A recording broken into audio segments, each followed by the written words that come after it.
We are now joined by number 15 UFC strawweight Mackenzie Dern. Mackenzie, thank you very much for joining us today. Hi, thank you for having me. Our first question will go to Gabriel Gonzalez with Cageside Press. Oh, okay. Hey, Mackenzie, how are you? Hi, I'm good. How are you? I'm doing very good, thank you.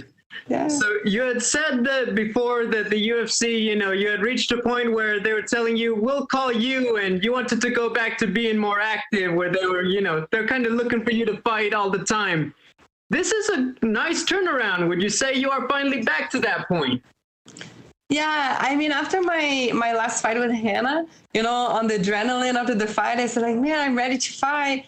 Put me back as soon as possible. And then they called me like, hey, we have Randa Markos for you in 2 weeks. I said, like, and then after the adrenaline passed, I said, oh man, 2 weeks is really, really soon. I start to feel like kind of my hands sore from punching as hard as I could, and some of the elbows she had got me with. So I said, oh no, Randa's a tough girl. 2 weeks is kind of soon. Let's a little bit longer. And then they gave me like four months. I said, like, man, 4 months is a long time, and then my manager said, no, I think it'll be better for you like to really train and evolve even more. And I mean, that's what managers are for, to help keep calm the athletes, and make the best decisions. So now I couldn't be more happier with having like a full camp, prepare myself, evolve. I felt like I evolved so much in these 4 months, but I started the camp 8 weeks. So 8 weeks training 3 times a day, like really hard, just so focused. And I'm really ready for this fight now. I know that you've made the jump a little bit. You're working a lot with the team at RVCA, Jason Perillo, Chito Vera, Vanessa Demopoulos. How have they helped to grow your game?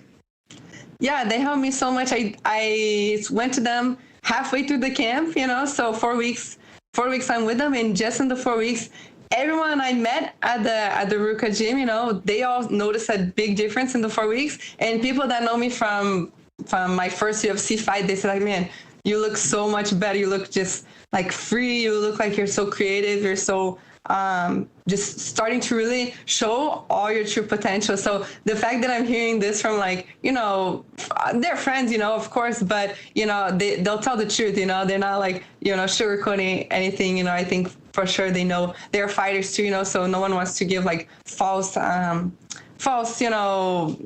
feelings, they're really going to tell me the truth. So the fact that these people that are seeing me train every day, giving me like new little details and new things to work on. Chito, is kicking my butt all the time. It's so fun to see him doing like his crazy moves, and then I'm trying to do these crazy moves. It's like, man, this jiu-jitsu girl's doing all these new styles and new things. It's really, really fun. So I'm really grateful for everything that they taught me in these 4 weeks, and I'm excited for the future that I have with them. And for sure, I mean, every academy I've been to, every coach I've been to, I take something with me, and I'm grateful for them. So I'm just so glad to be kind of on this next phase of my career, and really what the future holds for me with Coach Perillo. You're known for being one of the most decorated jiu-jitsu players in mixed martial arts, but you've never gotten the submission of the year. You had a great knee bar this year, but do you feel like you have competition? Your teammate Vanessa had the reverse triangle. Ariane Lipsky had a good knee bar. Do you feel like this could be your year where you get that award finally? Definitely. I definitely think so. Just for me, it was a surprise. My last submission, the leg lock, was the first, because, man, it's something so common for us in jiu-jitsu. So when they told me that was the first in the world, I said, man, okay, let me go and look at all my submissions that I know to do in jiu-jitsu that are like so common for us, because I'm going to start letting them out this year, for sure. That's why I definitely want to fight again this year if everything goes good on this fight, no injuries, nothing like that. Because I'm coming for that award, the submission of the year. I just want people like, I know they respect me for sure because my jiu-jitsu background, but I know for sure everyone says like, oh, but when you start throwing punches in, then the black belt becomes the brown belt, and then the brown belt becomes the purple belt, So definitely want people to keep that respect for my ground game and really show why the UFC saw so much potential in me. My final question, when you're so well known for jiu-jitsu, obviously, the first thing, work on your striking so you could be more dangerous. How do you balance that? Because obviously you want to be better as a striker, but you still want your jiu-jitsu to be so sharp because that's where you're the biggest threat. Yeah, it's a little hard, because when I was competing, that always kept my jiu-jitsu sharp. There's nothing sharper than being competing at the highest level that there is. So since I've been out of the jiu-jitsu competitions, it's kind of a little bit hard to keep my jiu-jitsu so on point, and everything, and just kind of keep evolving in jiu-jitsu. But I'm always like trying to be involved. My dad is always coming down to California and training with me, and there's nothing better than getting beat up by your dad. It's what made me get my world titles, was getting beat up by my dad every day on the academy, when I was back in Arizona. So to have my dad back home and he's competing until today, so he's always coming with like some new details and some new positions, and kind of just how jiu-jitsu is constantly evolving, and people are always constantly coming up with defenses and new moves and all these things. He's constantly like reminding me and showing me new things. So I love whenever he's in town with me, and just whenever I get the chance to, if I'm not in the big gloves, whenever I get the chance to do like sparring or training with the small gloves, I'm always like trying to do my ground game, attack the legs, attack the omoplatas, the crucifix, all the omanari, all these types of things, So that's what I love, and I'm always just trying to keep at that, Hey, thanks, Mackenzie. Good luck. Yeah, thank you. We'll go next to Pablo Santamaria with Noti MMA Ecuador. Okay. Hi, Mackenzie. How are you? Hola, ¿cómo estás? Hola. The first thing I want to ask you, as an Ecuadorian, how it's training with Chito? What did you learn something from him, or? Oh yeah, for sure. Chito's, man, he's the guy. He's so great. Him, his family. He's pushing me. I did so many like sparrings with him. Of course, like was more me trying to touch him and get him, he has such good movement. But even like from in the gym, working, he all the time he's telling me like my body shots, he's telling me all these things to get better. And then of course, like starting to train with him, we say like, okay, let's go watch his fights when I get home, Then we start to watch his fights, and I'm seeing like, not on the training, I'm doing like elbows like him, knees like him. So I'm really like, have Chito as a good inspiration for me, and just to help push me, I'll be at home and getting close to the camp, and then I see like on Instagram Chito's at the gym, and I feel like, man, Chito's at the gym. Okay, I need to be at the gym too, because he's number 15 on the ranking too, and it helps like push to have another top fighter going after the same dream as you. And help push each other, So if I see his training, I think like, yeah, okay, I need to be training too, Like, okay, so let me go to the gym, get that. I see him running, okay, let me go run too, Okay, he's doing this, I want to do that too, So it helps push me and try to be the best too. If I can be like the best, like the men's division, then I think that I'll be the best in the women's division too. I get it. Where do you think Randa is more dangerous? Randa, I think she's the most danger on like her counterattacks on the stand-up. I know she's a grappler, but I think it's different levels grappling. For sure, she's smart on the ground, but I definitely think because she's been in so many fights, she has like good to go all 3 rounds. She's fought like she's like got in big fights like where she's getting punched a lot and keep going forward. So I think she really like is good to know her distance and her reach, and I see her movement. She kind of like comes in, does some blitzes, comes out, waits for the counter and comes back. So I think that's the most part that not that I need to be careful, but that I'll have the most difficulties, like to make sure I keep the pressure and not let her start to get her movement in the fight. Okay, if you get the victory on Saturday, you would like to face against Amanda Rivas to avenge your loss? I think eventually, yeah, I would like to face her, but not now. I think me and Amanda will definitely fight at the belt. I think that we have so many, especially now that the Corona, people are like fighting so often. So some people are like winning, then lose, or lose, and then win. They have so much chance to like change the record really fast right now. And I think Amanda has so much, all the potential to get the belt. And I think me too. So I don't know what's ahead of her, who she has for her next fights. I know definitely we both on the ranking. So our future fights are just getting harder and harder and harder. So I don't know if I'll get to the belt before her, or she'll get to the belt before me. But I definitely think that if we have the rematch, will be during the belt, or with me in the belt and she challenging me, or her with the belt and me challenging her. Okay, I get it. And my last one is, what's your prediction for the fight? My prediction for the fight, I think that I'm going to go in there and pressure her so much with the striking and I think I'll hurt her on the striking, and maybe she'll knock down, and I'll get like a really amazing submission and get the fight bonus. Okay, thank you very much, Mackenzie. Good luck on Saturday. Thank you so much. Gracias. We'll go next to Jeffrey Harris with 411 Mania MMA. Good afternoon, Mackenzie. Thanks for joining us. Hi, thank you for having me. So last year, you experienced the first loss of your MMA career. So what is the emotional state like when you have that first loss and then you come back and you're able to win your next fight, and sort of, get that rush of emotion again? What is it like, going from, the loss and being able to overcome that for your next fight and get a win? Yeah, first, definitely it sucks to have that 0 taken away from the record, It was so nice and pretty to have that 0 there. Definitely something's changed.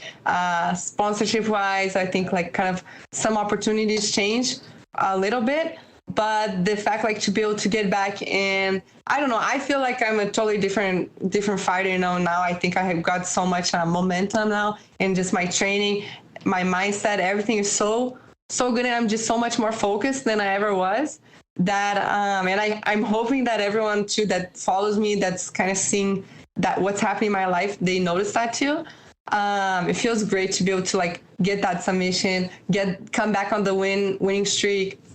Of course, was just one, so obviously this fight I'm trying to continue the winning streak, and now I'm in number 15, so that's where I was when I became pregnant. So I'm kind of okay, I'm back to where I left off of, and I'm even 10 times better. I'm in better shape than when I fought Amanda, and better shape than when I fought Hannah. I'm stronger and I'm leaner. The weight's good, so it feels great. It really feels good to just kind of be so light. And I think even though it sucks to have that 0, to take away the 0 on my record, it took a lot of pressure, Not that I felt pressure, but kind of took away all the expectations that I think so many people had. And now I feel like anything that I do, any submission I'll do, any, I don't know, knockout I get, anything, people are going to be always surprised and man, what is she going to show me now? No, not before. It was very much oh, well, yeah, she has the train, the hype train, and this and that, so I feel like it took a lot of pressure off the shoulders, and now everything I do is always to show, improve people, and surprise them, and come up and just kind of be more free to become the best athlete I can be. Your opponent for this fight, Randa Markos, she's fought in the UFC for almost 6 years. She's fought and beat a lot of big names. She beat Angela Hill, who was in the headlining fight last week. But her record in the UFC is, I think, 6-7-1. Do you think it's more the opposition that she hasn't been able to be that consistent, or do you think she is maybe a little inconsistent as a fighter? I'm sorry, what's opposition mean? I don't know that word. Do you think it's just she's in there with, such tough opposition that she's not able to get a big win streak together yet? No, I think Randa, she's such a tough fighter. She's been since the beginning. She's gone up the ranks. I think maybe she just accept. She's down for the fight.